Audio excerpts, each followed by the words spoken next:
if anyone has, if I can answer them, I will. Herr Einstein, Yes. do you believe in God? I believe, you've heard me talk about that. I always have this argument with my friend Niels Bohr. Professor Bohr is an exponent of quantum mechanics. And under quantum the mechanics theory, there is nothing but uncertainty in the universe. Nothing can really be measured, nothing can be predicted. There is only probability, never predictions. And this comic opera universe that Bohr proposes is absurd.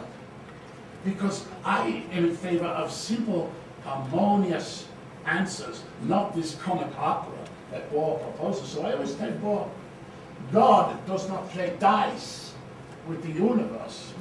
And Bohr responds, Einstein, stop telling God what to do.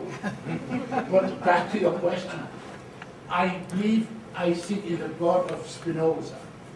The underlying harmony of all things, the underlying reason for all things existing.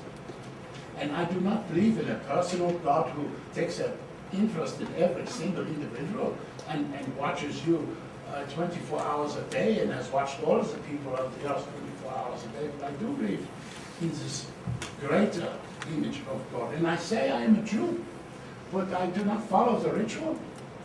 I am more of, I suppose Hitler would have said, a racial Jew, but I consider myself a cultural Jew. And I do not observe the high holidays and so forth, but I'm still a Jew. Take that turtle out of its shell, it's still a turtle. Yes? When you immigrated here in 1933, there were a lot of other people who were trying to leave Germany in 1933 and were unable to do so because of international quotas. Did you have any preferential treatment for coming from Germany to the United States, and if so, how did that happen? I suppose I did have preferential treatment, although there was, I later found out, an FBI memoranda that said I should not be admitted because I was a communist. However, I was admitted because I had these job offers at Cal Poly and at the Institute.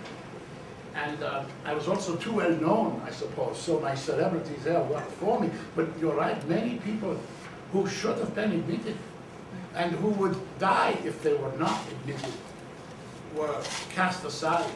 And for the entire time I have been in this country, I have worked to embrace the idea that more of these immigrants should be allowed to come in, regardless of their color or their religion or their racial background or the country of their origin. Yes? What are your actual feelings about Tesla? There's a lot been trumped up about his theories in regards to your theories. I'm sorry, Edward Tesla? Oh, Tesla. Tesla is a genius, was a genius. I do not know the man personally, but we have corresponded over some time.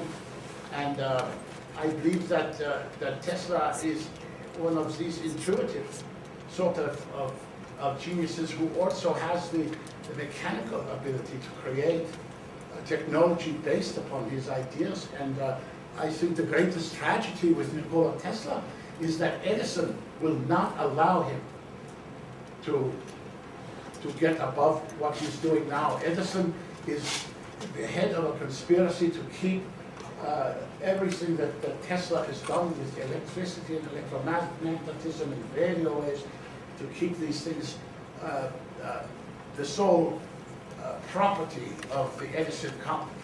And Tesla is a friend of him, so it's terrible what is happening. Yes? We know what others think of your accomplishments and how important other people think you have been. What do you consider to be your greatest accomplishment? I don't know if I have one. I am not even sure if I have been on the right track. And I am not saying this out of false modesty. You will recall it was I who am given the credit for chipping away at the seemingly eternal edifice that is Isaac Newton. Someday, my own house of cards may come tumbling down. But I think if I were to to realize the universal field series, that would be an accomplishment of a lifetime. Relativity, it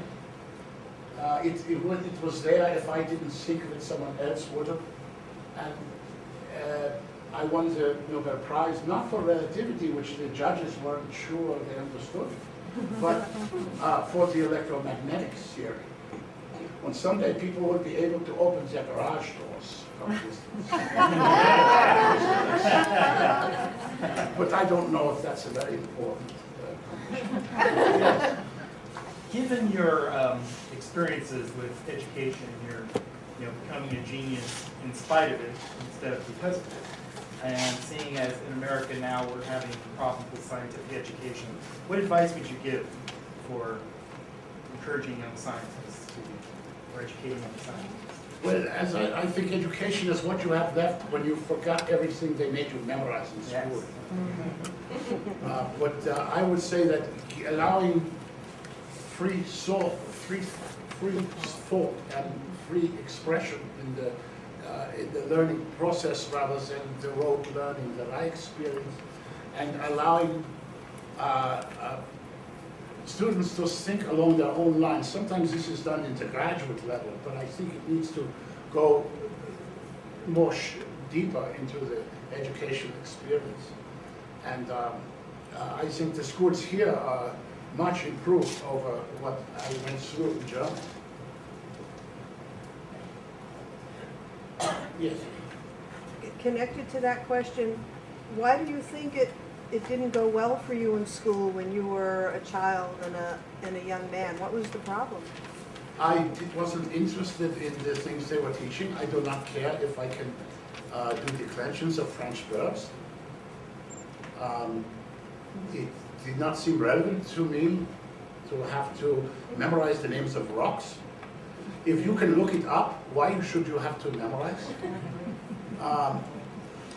It did not seem to be related to the things that I was thinking about, and the things I was thinking about were questions that haunted me for the rest of my life.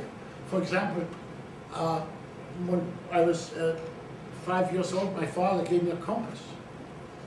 And I marveled, what force unseen kept the needle in its place? And when I was 16 years old, I imagined riding a motorcycle next to a beam of light at the speed of light. What would I see? Would I see the leading edge of the light beam neck on neck with me? And so these questions, these are the things that I thought were important. And 20, 30 years later, I was still thinking about them. And relativity was born for me when I was between the ages of 5 and 16. It wasn't until I was in my 20s I could make sense of it. To me,